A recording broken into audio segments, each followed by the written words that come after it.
Hello, let's talk about the most unfun boss in each Soulsborne game. Okay, so I'll quickly explain how this list will work. I won't add it unfair, disbalanced, super easy or some random bullshit mamba jamba bosses. I will just talk about the bosses who will give you reactions such as "Oh fuck, I have to fight this deep shit, oh my god. Yay, so much fun. Okay, let's begin with Demon Souls. Well, the most unfun boss in this game without a doubt is a Fool's Idol. The reason of that is very simple. When you hit her a few times, she will summon her identical clones, and unlike Crystal Sage from Dark Souls 3, not only you physically can't guess which one is the real one, they all have pretty big amount of health. So trying to kill them is just straight up suicide in this fight, and you might think to yourself, okay, fuck it, I will quickly hit one of them, and then if it's fake, I will quickly move to the next target. Well, yeah, but here is the thing.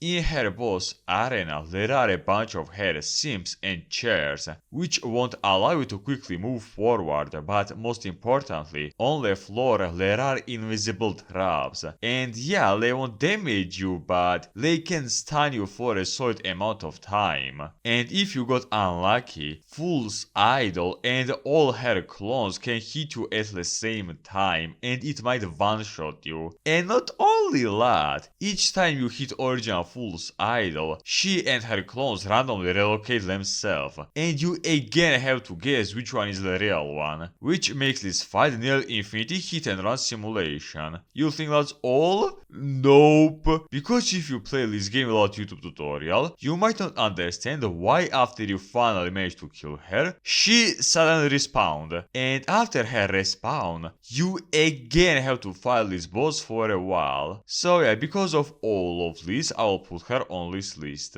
Dark Souls 1. You know, the choice was very weird because in Dark Souls 1, usually all bosses die faster and they can do anything. And besides these two bosses, who are doing the spot for another video, I don't really know who to put on this list. In the end, I had two options, either Nito or the winner of this video. And even though this is very obvious and boring choice, I will choose Moonlight Butterfly. Yeah, I know that for mages this boss is a joke, but A, can you name me at least one Dark Souls 1 boss who you can just devour alive as a mage? And B, I only play as a melee knight, and I talk about a knight's perspective, and for me, this boss was just a sleep simulation. This boss is just flying in air, hit you with 2 or 3 at best variety of magic, and when she finally after 5 minutes sits down, you hit her until you see her glow. Then you run away from her, then at least once or twice at worst, repeat this 10-minute process again, and do this annoying boring ass process until she dies. Also, the thing that makes this boss even worse is music. If you listen to this music before sleeping,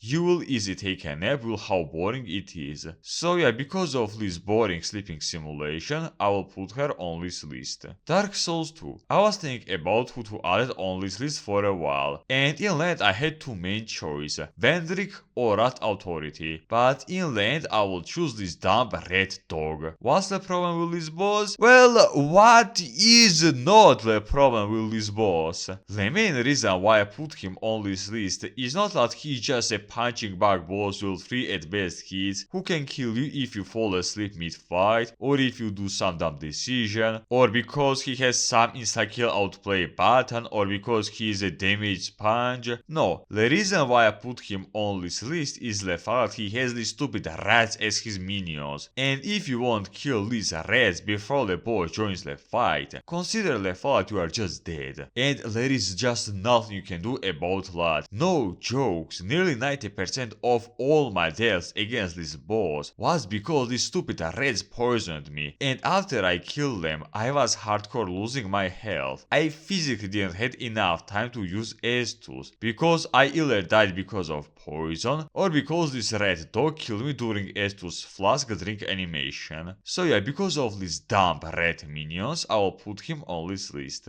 Bloodborne. Honestly, this boss was the main inspiration of making this video. This boss name is Bloodsucker, but I would honestly call him a cocksucker. Holy fuck, what a dumb, annoying, unfun, and uninteresting boss is this dude. What's the problem with this boss? Well, despite the fact he has a pretty low amount of health, he's pretty fast and he does a normal amount of damage, which is okay, but the main problem with this dude is his second and especially third phase. In his phase 2, he will start spreading poison everywhere, and don't think that he is slowly filling your poison bar. Nah, one hit and you are instantly poisoned. The situation in his third phase is somehow even worse, because you can be poisoned even if you were close to him, even if he is punching air, and if you are just next to him, you will still get poisoned. And not only he puts poison instantly on you, it does a big amount of damage, and because of that, half of the fight you are just running around like a moron, while trying to use antidote and praying that he won't wombo combo you. You think that's it? Nah, he also has absolutely retarded grab hit, and if you got hit by it, even if you have 20 vigor, you will get one-shotted. The only redeemable thing about this boss are bloody cocktails, which allows you to straight up cheese him, but that won't justify this absolutely unfun boss, against whom each time you fight him your thoughts are,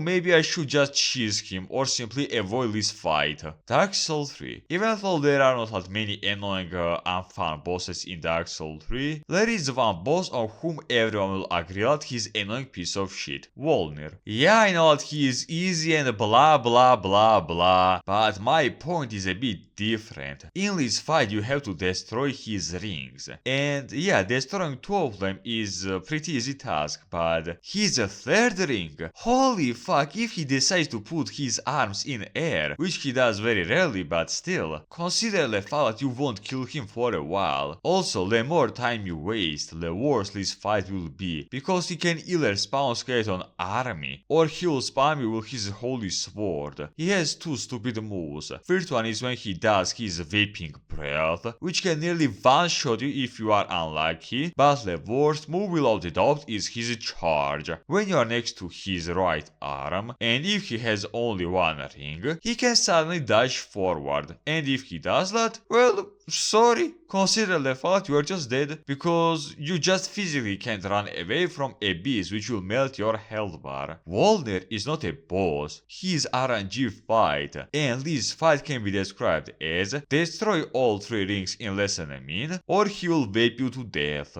Okay, let's move to Sekiro. I don't care what anyone will say, I don't give a smallest damn about that. The most unfun boss of Sekiro without a doubt is Demon of Hate. Why? Well, simply because he is the embodiment of everything that does not work in Sekiro. I said about this many times, and I will say this as many times as it takes. Sekiro's combat system works only 1 against a humanoid boss. This combat system physically can't work against monsters, and especially against more than 1 enemy, simply because it just doesn't work. And as you can clearly see, this dude is not a humanoid boss with a weapon. Demon of Hate has insane health and posture bar, and because of that, filling his posture bar without removing at least 80% of his health is nearly impossible. And as a reminder, the entire point of Sekiro's combat system is about you perfectly blocking bosses' hits, sometimes hit them so they won't regain their posture bar, and in the end, when you fill their posture bar, use a death blow. But in Demon's case, nah, Dark Souls style baby, aka dash, dash, parry once, dash, dash, and then mash R1 button. He, just like every single Sekiro boss, has absolutely bullshit hitboxes on most of his hits. He does insane amount of damage, and of course his dumb fireballs. Yeah, I know that they are easy to dodge, but if you got hit by them at least once, you are just dead. Also, a dumbest moment about Demon. In this game, there are 2 items that allow you to straight up demolish him. First one is Firefighter Head, which allows you to pretty much face tank him to death, and the other one is Finger. In 2 words, if you manage to survive until his phase 3, you can use this item, will red candy and Divan confetti buff, and straight up stun lock him to death, while you are just mashing R1 button almost non-stop. So, in 2 words. You have two choices. Suffer on absolutely overstated boss that simply does not work in Sekiro as a boss, or take two Mamba Jamba items from your ass and stick them inside his ass. Amazingly fun boss, don't you think? And finally, Elden Ring. Oof, I don't even know who to put on this list because the choice is indeed very, very big. Maybe Hog Rider and Hippo for absolutely retarded teleport grab hits and straight up broken hitboxes. Maybe Malenia will her insta-give outplay button. Maybe Elden Beast who is Infinity Chase Simulation. Or maybe Godskin Duo, aka another shitty Elden Ring's gang boss fight number 600. But in the end I will choose Fire Giant. Big surprise, I know. Okay, so why he deserves to be on this list? Well, it all comes down to one very important thing. He is just absurdly tanky. Like, look at my damage. Now look at this dipshit's health bar. Tell me that I'm doing a reasonable amount of damage to this dude. Unless you have something that does percent max health damage such as Bleed or Malek's Great Sword or Tish's Dagger, you will spend insane amount of time on hitting him over and over. I would understand if he had some weak point or some feature like Yorm or Rykard, but no, just a damage sponge who you are barely tickling. You'll think that's all a problem? Nope. This dude, especially in his phase 2, is rolling away from you almost non-stop. And because of that, half of the time you're just chasing him almost non-stop just to hit him once. And then again chase him to barely do any damage to him. Also, did I mention that he can nearly one-shot you with his magic in his phase 2? Well, he can nearly insta-give you his fireballs. So much fun, don't you think? So yeah, because he is such a fun damage sponge with insane amount of health and damage, I'll put him on this list. Well, that's pretty much it. If you like my video, press something under it. Type who do you consider as the most unfun bosses. With this, I'll say bye bye to you and I'll see you next time.